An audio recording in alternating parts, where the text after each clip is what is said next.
English to ASL and ASL to English. Over the course of this project, I noticed that she put a lot of time and effort into both of those pieces, and I'm really excited to share what I have found.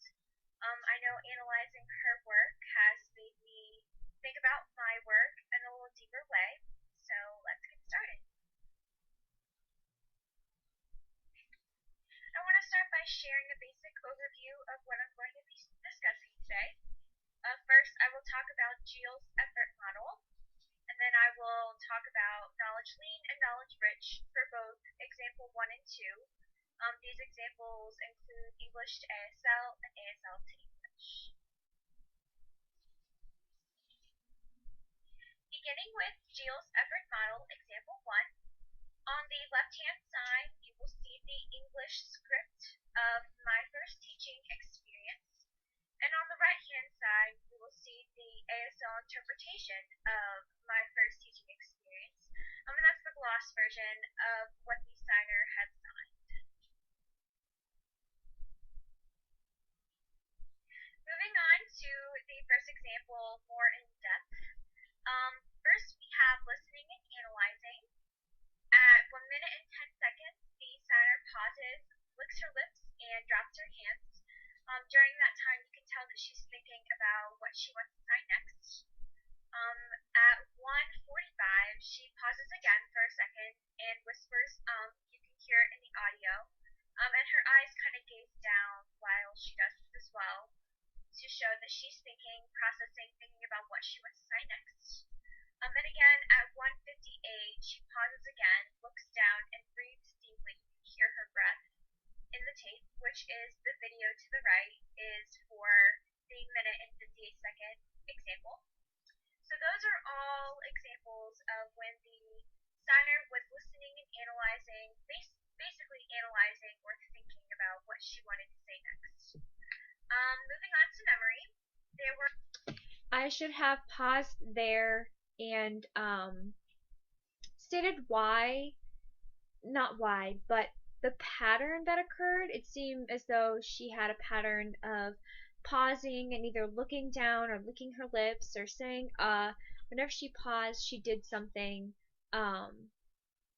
that showed that she was thinking or analyzing, and so I should have mentioned like a pattern that occurred and why I thought that occurred. So that's just something that I could have included that could have helped Rachel in the end. A few omissions that occurred that were in the original text, the English script, that she did not include in her ASL interpretation. One of those was she did not include where exactly the Black Missionary School was located. She said it was located in South Africa, but didn't specifically say outside of Durban. I feel that this is an important piece to include, and omitting it could give the person that she was signing to a misframe of reference. If they knew where Durban, South Africa was, they might have been able to make a stronger connection to what she was saying. The next thing that she omitted was that the language Afrikaans is also Dutch. This was in parentheses in the written up version, so I feel like this really doesn't matter. They were more focused on the different languages that were spoken in the Black Missionary School, so I feel like this one wasn't as significant. Moving on to the next one, she didn't really say anything about enjoying the experience that she had at the Black Missionary School. I feel that even though she didn't directly state it, it was kind of indirectly stated in what she did sign. So again, I feel this one was really minute. It was just, a piece of information that she did include that I noticed, and I thought I wanted to note that. But overall, I think she had a lot of the main details, a lot of the supporting details, and there were just a few omissions that occurred during her interpretation. Moving on to the production and coordination of example 1, starting with production, at 6 seconds, she signed the sign in form, and she had a palm orientation error. Her palms were facing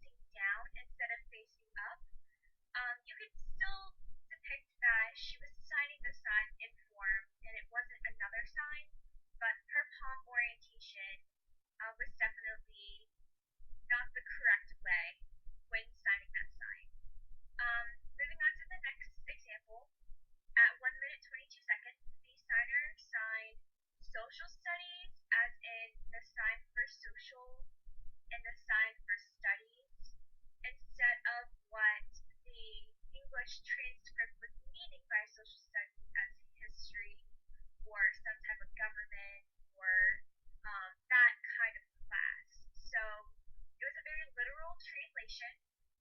It took me a while to understand what she was saying because I didn't connect the two together until after watching it a few times. So that could have been potentially confusing for another person observing this. Um, and that is the video, the top video on the right hand side is for that example. Moving on to coordination. At 33 seconds, she was talking about driving through the field of sugar canes, and she used the handshake 4 to show the fields of sugar canes. And as she was driving, she moved her hands back like she was passing the sugar canes. And I thought it was very visual interpretation. I thought it was great. Very impressed. I wish I would have done it for my video. So this was something that I really enjoyed. How she made something that was written become very visual and very picturesque, if you will. And that is the video to the left hand side, the bottom one is that one. Moving on to the next example, my class, math, English, me, teach, English, is what she signed. The way she signed it, it made it a little bit confusing.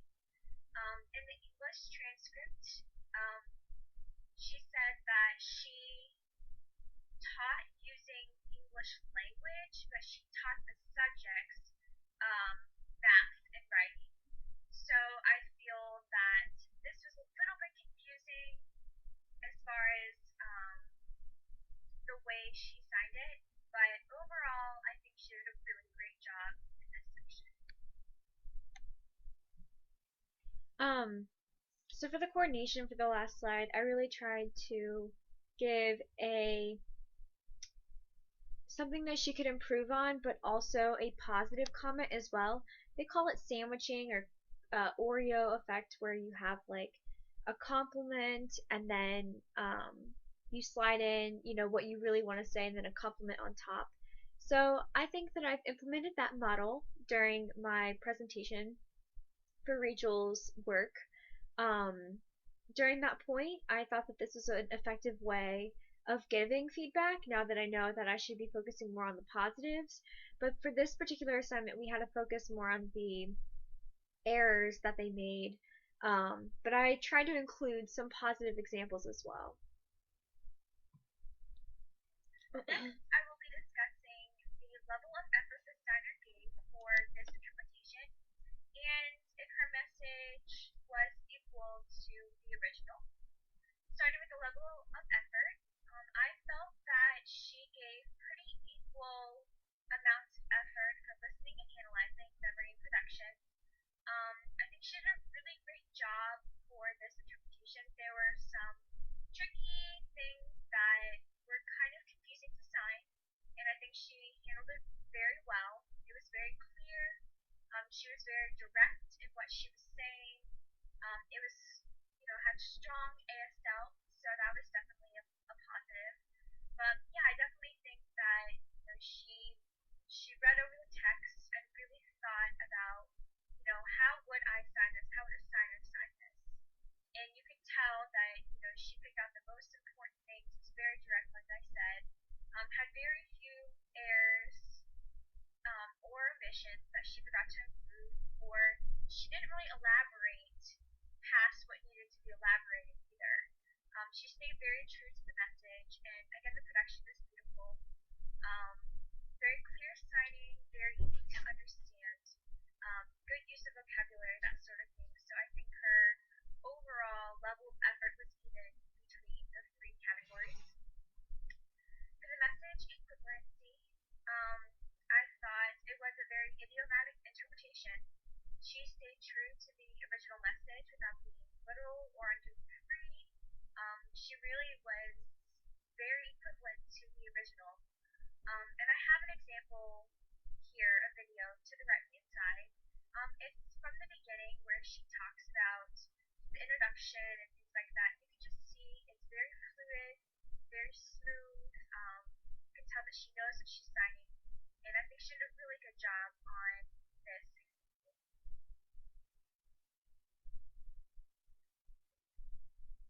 Moving knowledge lean portion of this presentation, I decided to focus on finger spelling, and I identified both the correct and incorrect finger spelling that she made. I identified all the finger spelling that she did throughout this interpretation and analyzed it all. So starting with the incorrect ones, at a minute 25, she finger spells Afrikaans. Her error that she made was that the words are finger spelled inaccurately. Afrikaans was supposed to be spelled with a K and had two A's instead of two N's. Um, I felt that the severity of this error was mild. You could still depict what language that she was talking about, even though she spelled it incorrectly. Of course, we want to be correct in our finger spelling, but for this sake, I felt that she felt that she was signing it correctly because when she finger spelled it, she was very confident in it. So the frequency, it did occur twice. She did misspell it twice, but again, I feel that it really wasn't that severe. Moving on to the next finger spelling error. At a minute 41, she spelled Zulu. Her rhythm or cadence was a little off. She messed up, and but she did correct herself and finger spelled it again. So that was a plus. The severity I thought was very mild. She noticed an error, she corrected it, went on with the rest of the interpretation. And with the frequency, like I said, it occurred once and then she corrected her error. Moving on to the correct signs, she correctly spelled Jeanette Perkins, Zulu, and trilingual. The video to the right hand side was her error for spelling Zulu, and it shows her making the error and then spelling it again correctly. Her accuracy for this interpretation was 4 out of 7, which equates to 57%. 57% isn't very good, but like I said before, I felt that her misspelling on the African language um, was just an honest mistake. She didn't know that she was doing it. Um, her other finger spelling mistake, she corrected it right off the bat. So I felt that if she did know that she spelled it wrong, she would have corrected herself. Um, so that was one of the patterns that I noticed, that she did correct herself if she made an error, whether it was a finger spelling or a sign. She's very cognizant of when she makes an error, which is a very important component for an interpreter to have.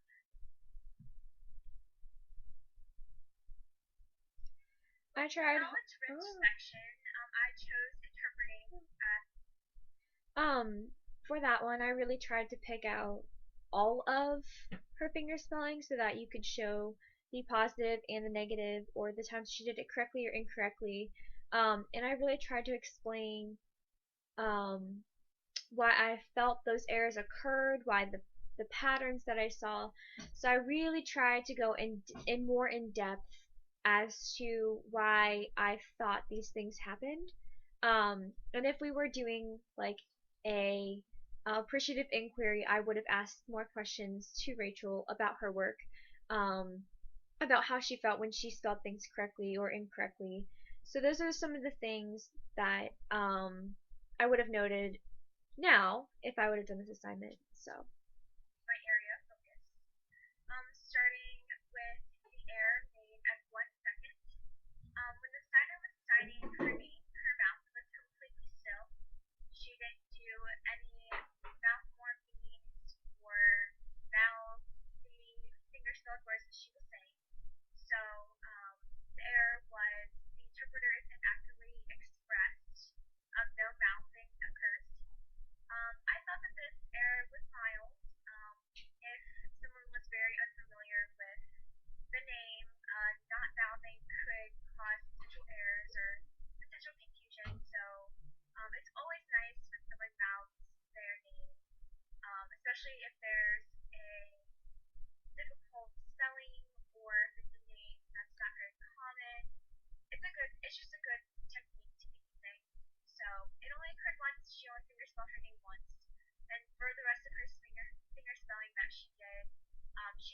down what she was spelling out, so it was easier to understand.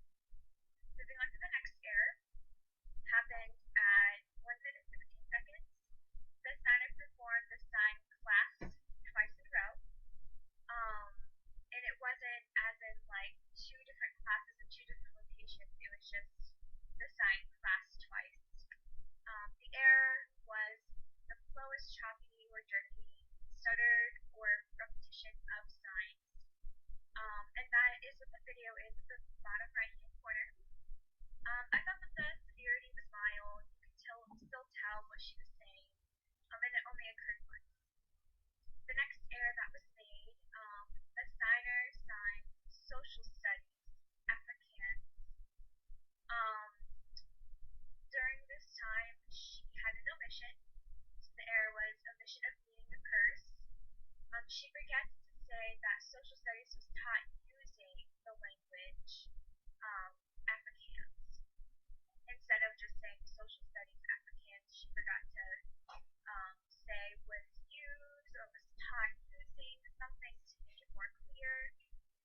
This could be potentially significant depending on um, the recipient's understanding of what she was saying.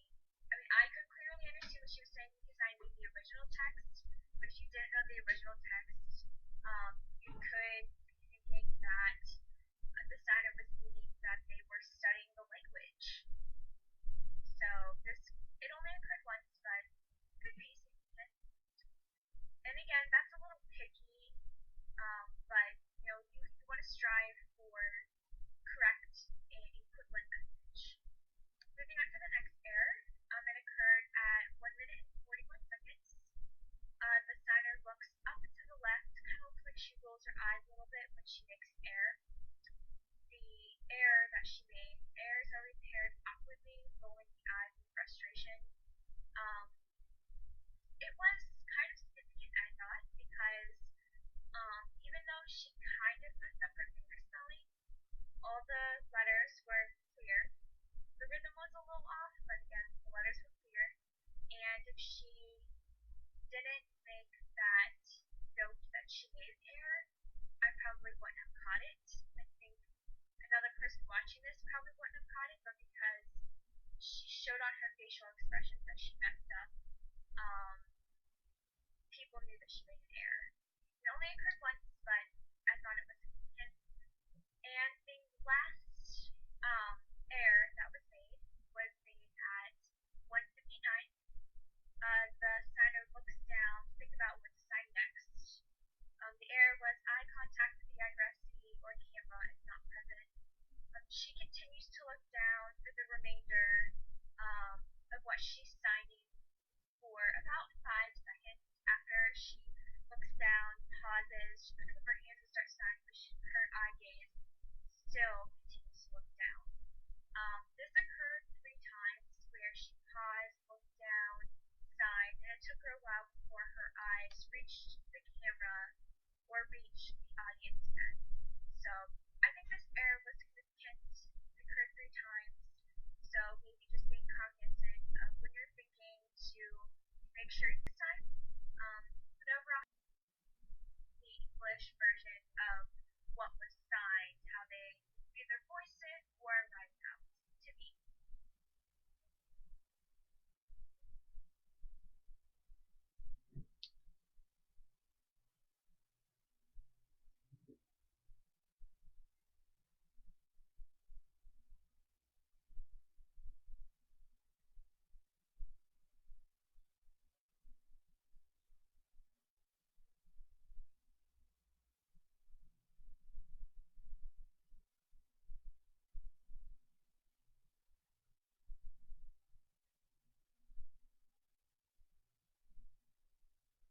Well, I don't know what happened to the audio for this.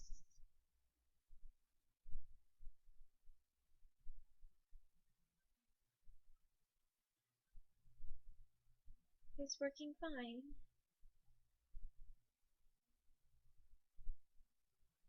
Moving on to GeoCipher model example 2. On the left, Interesting.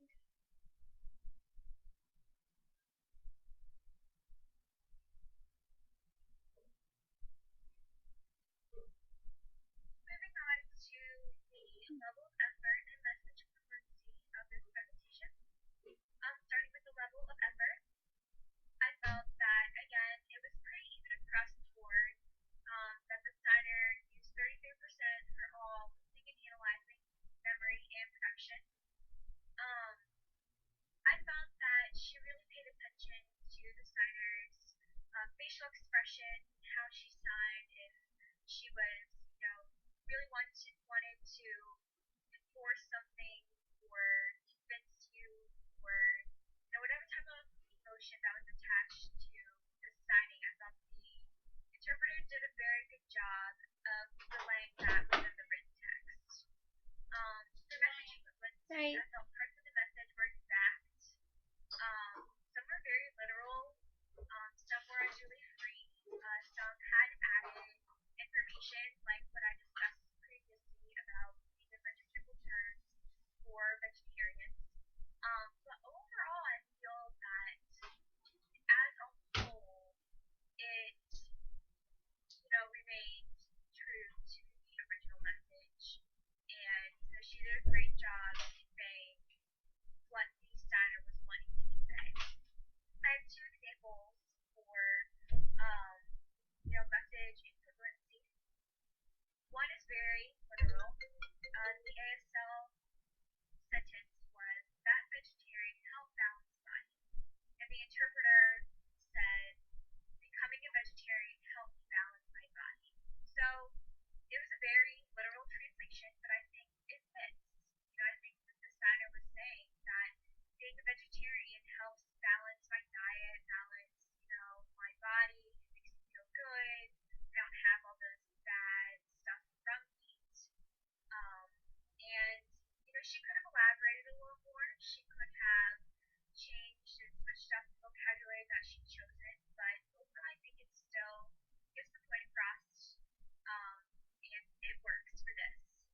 The next example, the ASL sentence is now problem for America person all over needs the with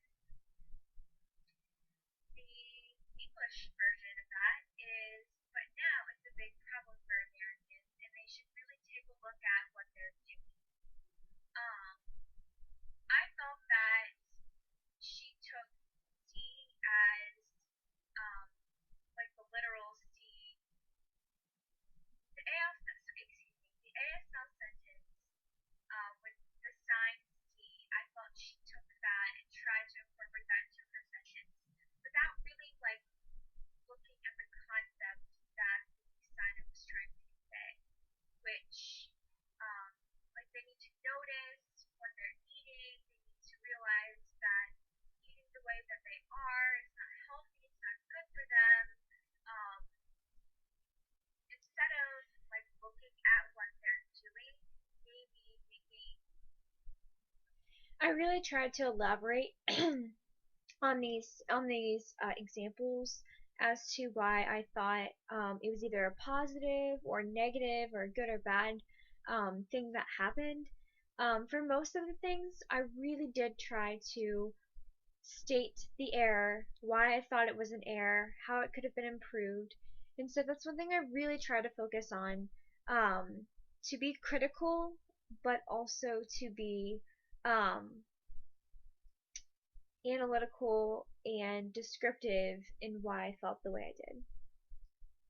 a cognizant reference of, oh, maybe I need to change my diet. So I feel um, that it tried to be literal, but like the interpreter tried to make a literal um, translation, but it didn't really work in her favor. I felt for this one. Um, I mean, I still think it gets the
Another thing about this particular assignment is by analyzing another person's work, we were supposed to learn from their work and apply it to our work.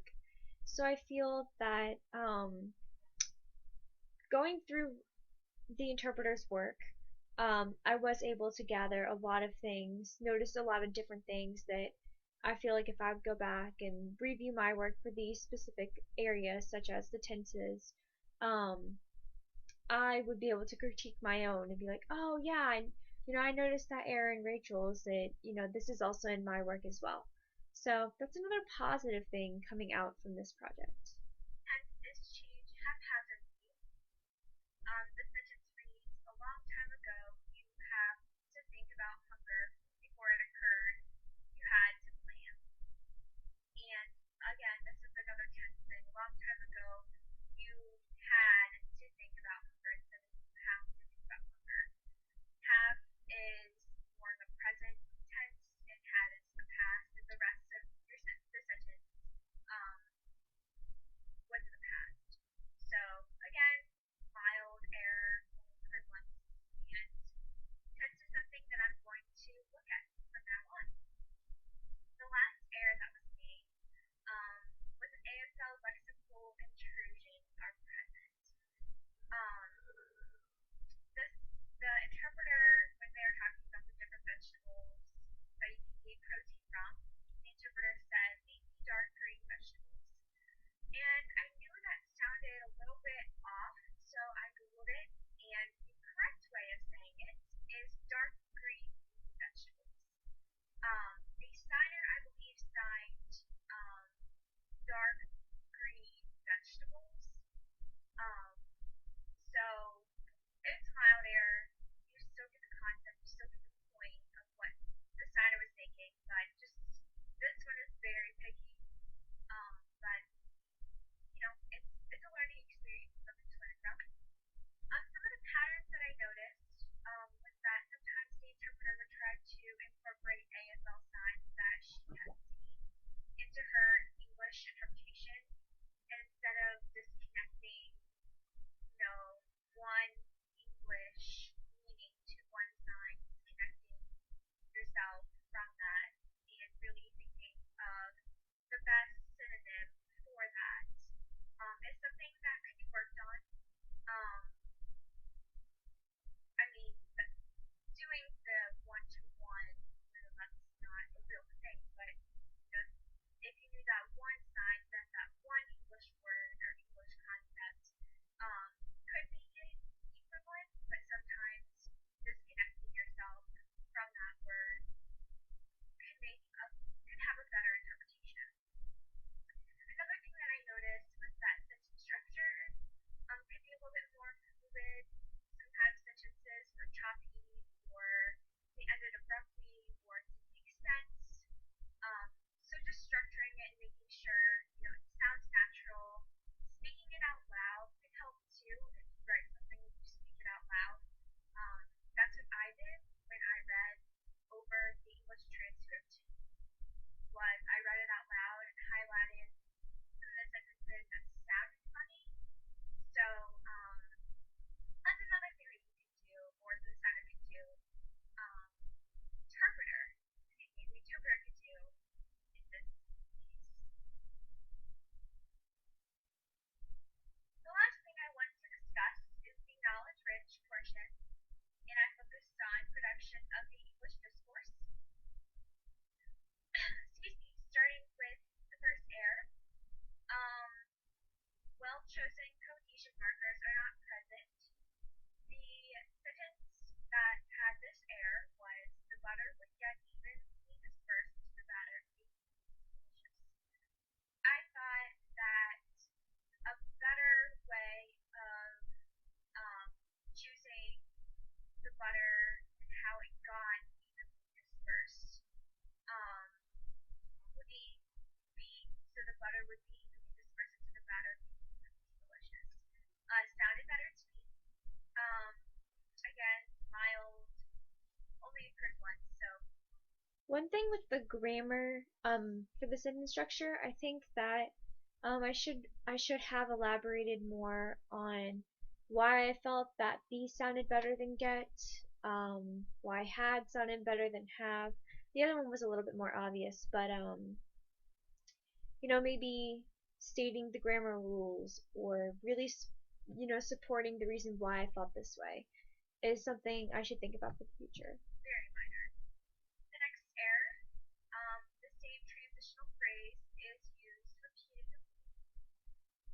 The interpreter used but as a transitional phrase 3 different times. Um, the first one, but nowadays we can just go to the store hungry and ready with our shopping carts. But now it's a big problem for Americans, and they should really take a look at what they're doing. But bottom line is, no, a true vegetarian cannot eat meat. I think it's fairly significant.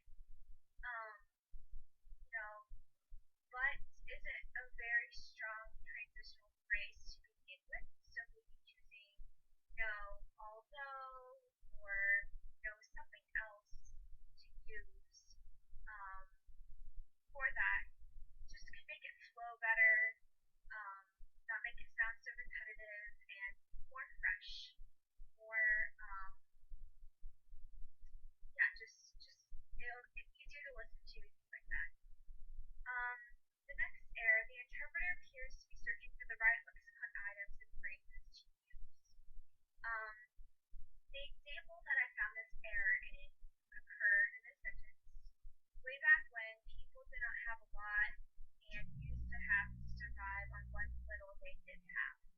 That sentence is very wordy, has a lot of used to have, not used to have, what they had, what they didn't have, just have a lot of back and forth of what they had and what they didn't have. And it kind of gets jumbled and confusing as to what people actually had and what they actually didn't have. So, just choosing like the right phrases that make sense, that flows, um, rewording this sentence would, make that easier to understand. Severity mild, frequency. The next error, the interpreter appears to be searching for the right lexical item and phrases to use. This is the same error that I just discussed, but with a different example. The error is, but nowadays we can just go to the store and I'm ready with our shopping carts. Um, that sentence doesn't really make sense. Um, I'm not exactly sure what the interpreter was trying to say with this sentence. I think maybe she thought that we could just go to the store hungry and I don't even know how to finish that, but um, I think it's fairly significant because by saying nowadays, she's making a statement, and the statement that she made is incomprehensible, and so it kind of loses the effect of what she was trying to do. So I think it was fairly significant. It only occurred once, but it kind of, it was the start of a new idea, new concept. Start a new concept with confusion can make the rest of what she was trying to say a little bit. Moving on to the next, the final error. Emphasis is missing. Interpreter. Oh, this actually wasn't an error. Emphasis is missing was an error that could have been made, but the interpreter did the exact opposite. She emphasized everything perfectly, I felt. Um, some people will tell you, an example of this is some people will tell you that you must eat meat, but this is a lie. And what was signed said, think advertisement must be wrong. Um, I thought it matched perfectly. When the signer signed it, she was had this expression on her face like, all these people say being a vegetarian is bad for you and you must